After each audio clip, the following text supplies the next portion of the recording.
Terakhir, Minggu 5 Januari 2025 akan menandai pembukaan pintu suci Basilika Kepausan Santo Paulus di luar tembok.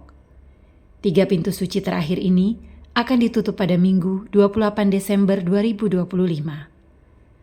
Selanjutnya saya dekretkan bahwa pada hari Minggu 29 Desember 2024, di setiap katedral dan kokatedral, para uskup diosesan hendaknya merayakan Misa Kudus sebagai pembukaan tahun Yobel yang hikmat, dengan menggunakan petunjuk-petunjuk ritual yang akan disediakan pada kesempatan itu.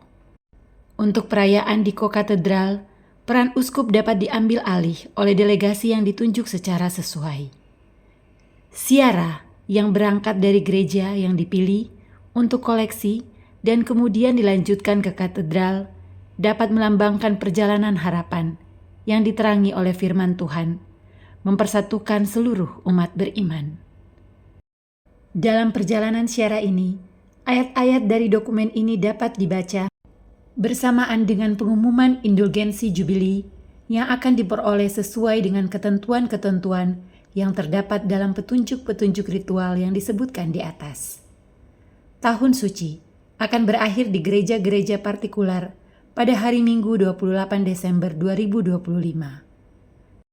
Sepanjang tahun ini, segala upaya harus dilakukan untuk memungkinkan umat Tuhan berpartisipasi penuh dalam pewartaan harapan akan rahmat Tuhan dan tanda-tanda yang membuktikan keampuhannya.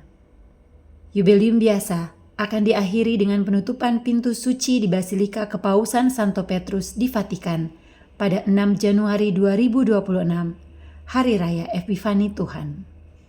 Selama tahun suci ini, semoga cahaya harapan Kristiani menerangi setiap pria dan wanita sebagai pesan kasih Tuhan yang ditujukan kepada semua orang. Dan semoga gereja memberikan kesaksian yang setia terhadap pesan ini di setiap belahan dunia. Selain menemukan pengharapan pada kemurahan Tuhan, kita juga dipanggil untuk menemukan pengharapan pada tanda-tanda zaman yang Tuhan berikan kepada kita.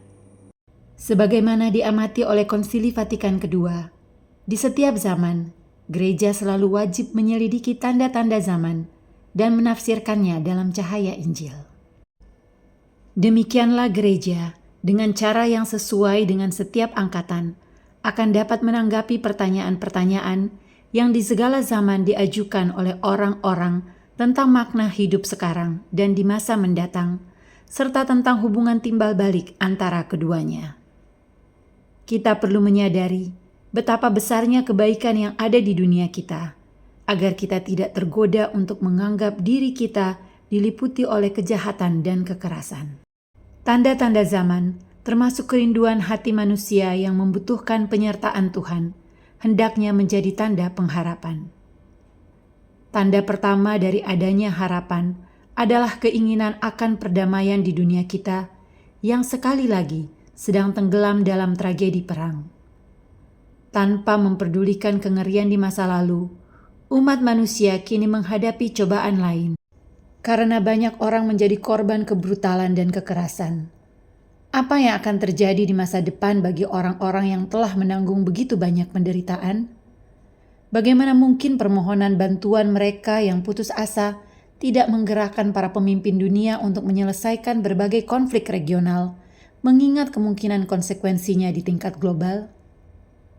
Apakah terlalu berlebihan untuk bermimpi bahwa senjata bisa diam dan berhenti menimbulkan kehancuran dan kematian? Semoga Yubelium ini mengingatkan kita bahwa mereka yang membawa damai akan disebut anak-anak Allah. Matius 5 ayat 9. Kebutuhan akan perdamaian merupakan tantangan bagi kita semua dan menuntut diambilnya langkah-langkah konkret. Semoga diplomasi tetap bersemangat dalam komitmennya untuk mencari, dengan keberanian dan kreativitas, setiap peluang untuk melakukan negosiasi demi perdamaian abadi. Menatap masa depan dengan harapan juga berarti memiliki semangat hidup dan kesiapan untuk berbagi. Sayangnya, dalam banyak situasi hal ini masih kurang. Dampak pertama dari kurangnya semangat hidup dan kesiapan untuk berbagi adalah hilangnya keinginan untuk menularkan kehidupan. Sejumlah negara mengalami penurunan angka kelahiran yang mengkhawatirkan sebagai akibat dari laju pertumbuhan yang pesat saat ini. Ketakutan akan masa depan, kurangnya jaminan kerja, dan kebijakan sosial yang memadai, serta model sosial yang agendanya lebih ditentukan oleh pencarian keuntungan dan bukan kepentingan. Untuk hubungan, di beberapa wilayah tertentu, kecenderungan untuk menyalahkan pertumbuhan penduduk, bukannya konsumerisme ekstrim dan selektif di pihak sebagian orang, merupakan salah satu cara untuk menolak menghadapi permasalahan yang sebenarnya. Keterbukaan terhadap kehidupan dan peran sebagai orang tua yang bertanggung jawab adalah rancangan yang ditanamkan Sang Pencipta dalam hati dan tubuh pria dan wanita. Sebuah misi yang Tuhan percayakan kepada pasangan dan cinta mereka dari komunitas umat beriman dan seluruh masyarakat sipil beserta semua komponennya. Karena keinginan kaum muda untuk melahirkan putra dan putri baru sebagai tanda keberhasilan cinta mereka menjamin masa depan setiap masyarakat. Ini adalah masalah harapan. Hal ini lahir dari harapan dan menghasilkan harapan. Oleh karena itu, komunitas Kristen harus menjadi pelopor dalam menunjukkan perlunya perjanjian sosial untuk mendukung dan memupuk harapan. Perjanjian yang inklusif dan realistik, bekerja demi masa depan yang penuh dengan tawa bayi dan anak-anak untuk mengisi buayan kosong di banyak belahan dunia kita. Namun kita semua perlu memulihkan kegembiraan hidup, karena laki-laki dan perempuan yang diciptakan segambar dan serupa dengan Allah tidak bisa merasa puas hanya dengan hidup sehari-hari, menetap di sini dan saat ini, serta mencari kepuasan dalam realitas materi saja.